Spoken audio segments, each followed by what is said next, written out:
Hey, welcome back to this mini lecture. My name is Dino. It's titled Culturally Relevant Pedagogy, and this is part one of a multi-parter. The focus of it is to get into what culturally relevant pedagogy is and apply it to the classroom. Really quickly, a quick definition.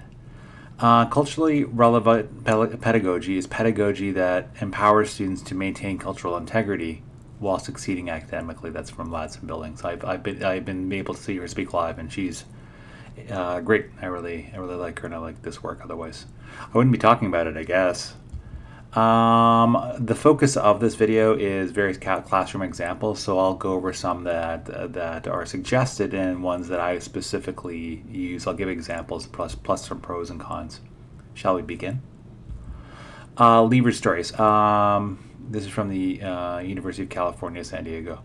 Many cultures have oral traditions, myths, and stories that are passed down through the generations. These stories can be used as teaching tools about manners, morality, and more.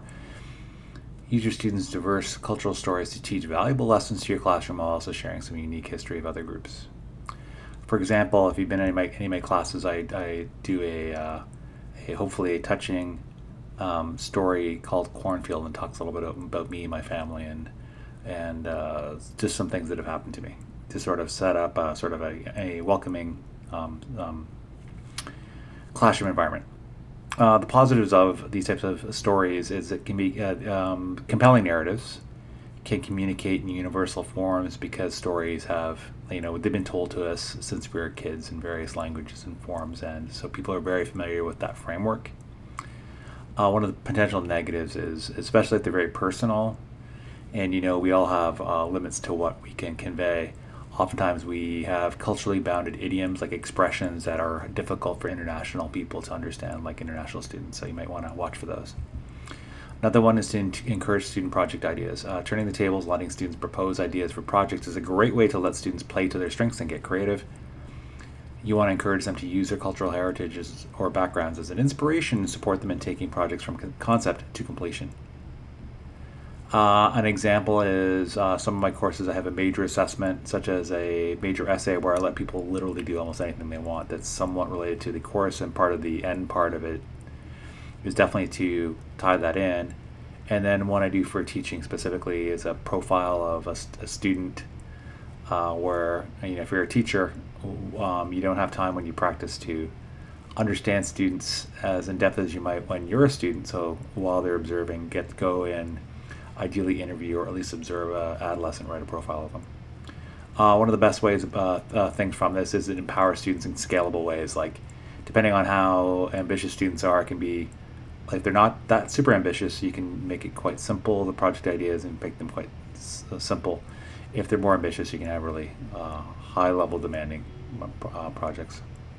Some of the negatives is that alternative projects require instructor support and time. As a result, you want to be able, if you don't have the ability to support people and you don't have the time, they might not be as good. Experiment with peer teaching. Here, teachers try allowing students to participate in peer-to-peer teaching. Students are able to use their own vocabulary as cultural references to teach each other about a topic or subject. I try to, when appropriate, have students do student presentations to let them present their own work, their own ideas. Ideally, by them presenting their own ideas that you've supported over the course of the semester, they're not super hard. And oftentimes I have them unassessed, so it's like relatively low stakes. Positive of this is it gives students class ownership and participation. If they're teaching, they actually are, if you're teaching a class and students teach part of the class, it gives them ownership that they wouldn't have otherwise. It also lets them to participate in formal and active ways. Some of the negatives is you need to provide students instructional support and time, and if you are unable to do that for whatever reason, maybe this is less effective for you. Interview students. This is a more personal approach to getting to know your students better. Face-to-face communication will help create an open dialogue between you and your pupils, and will encourage them to open up about things like their hobbies, favorite subjects, and their preferred in-class exercises. One example that it's kind of a take on this. Again, it's these adolescent profiles I've done for education classes where the students in this class profile a student. The ideal would be they have spend a little bit of time interviewing students. Alternatively, they observe them keenly, and that takes the place of the interview.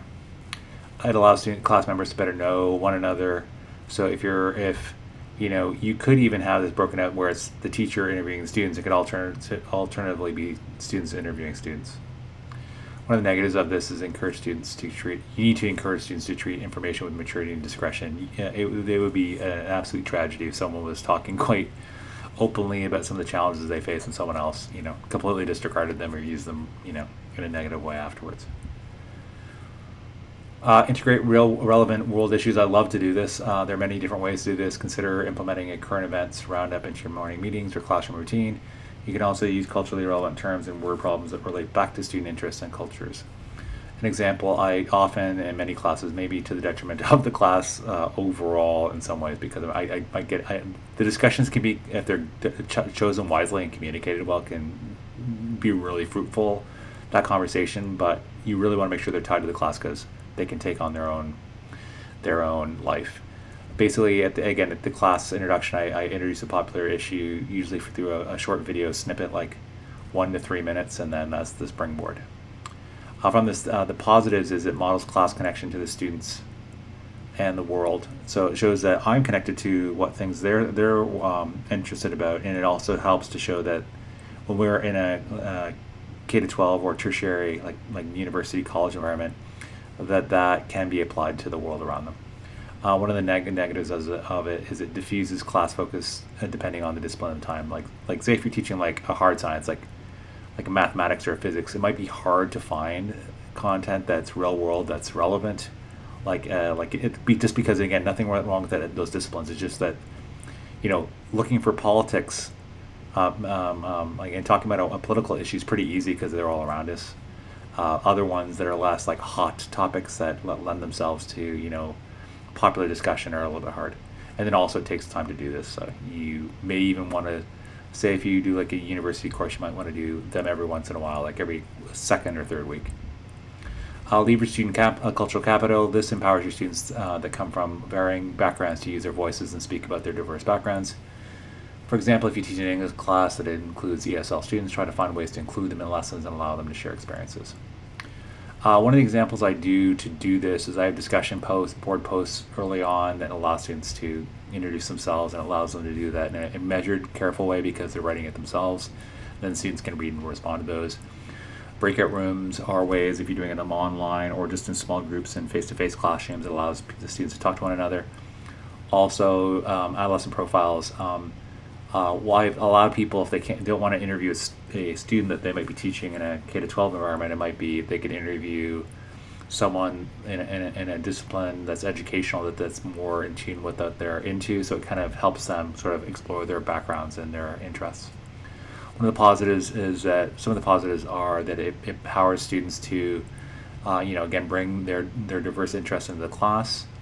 It also encourages participation by allowing them to bring these things in, as well as helps them to develop skills in whatever way you allow them to do that. Like say if you have them do an assignment or do something that allows them to write, and that's the way they communicate. It helps develop those skills. If it's orally, they develop their verbal skills.